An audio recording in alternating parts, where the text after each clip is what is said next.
Hey everybody. By now most of you have heard that we have a decision in CCFR versus Canada. If you have heard, you're probably aware that Justice Kane of the federal court has ruled against us on every aspect of our application. There's a few of them. We've had a little bit of time to review her decision, and needless to say, I think we're all very dissatisfied with it, as you can imagine. Within the next 24 to 48 hours, the CCFR will have made our decision on whether or not to apply for an appeal. And the way that it looks right now, we most likely will file an appeal without delay, so keep an eye out for that. Now, many of you may have seen some of the quotes from Justice Kane's decision floating around, among them that the government owes no procedural fairness to individual gun owners, and I guess by extension, all Canadians.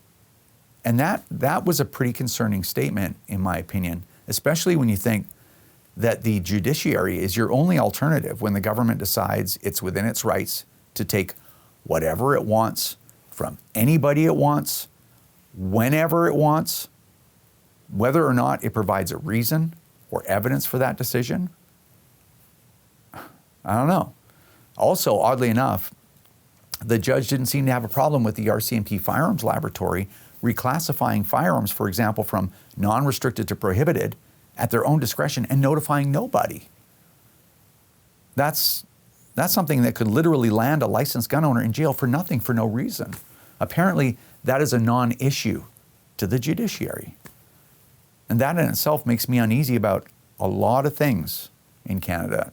I'll just leave that there. But anyway, one of the things that we said all along is that if we were to lose this action on the overreach of government or the property rights issues or the protection of life issues, that at least we would have the answers to those questions as Canadians. Well, I guess now we have the answers, or at least we have those answers as Justice Kane sees them. So I think every Canadian should be very concerned with the implications of this decision and some of the verbiage in there.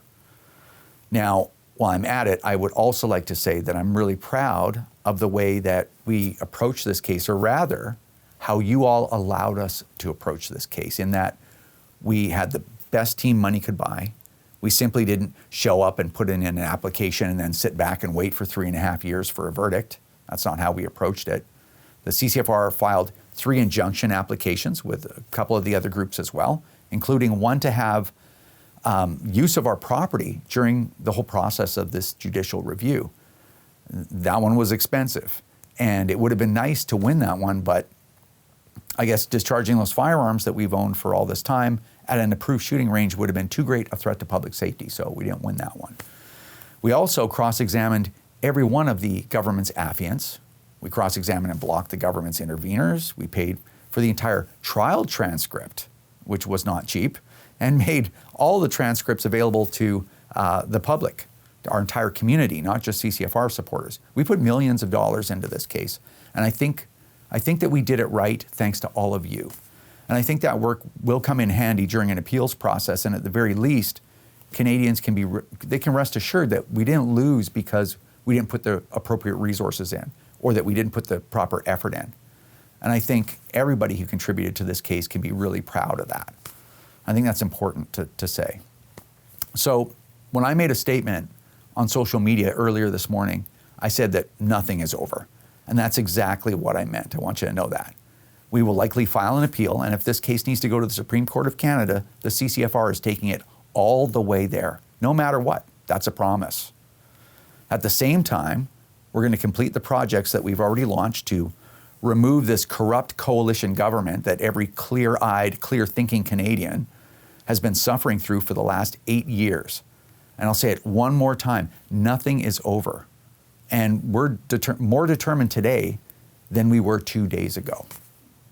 So, in my opinion, we can keep fighting or we can give up. And I just don't think giving up is for me personally.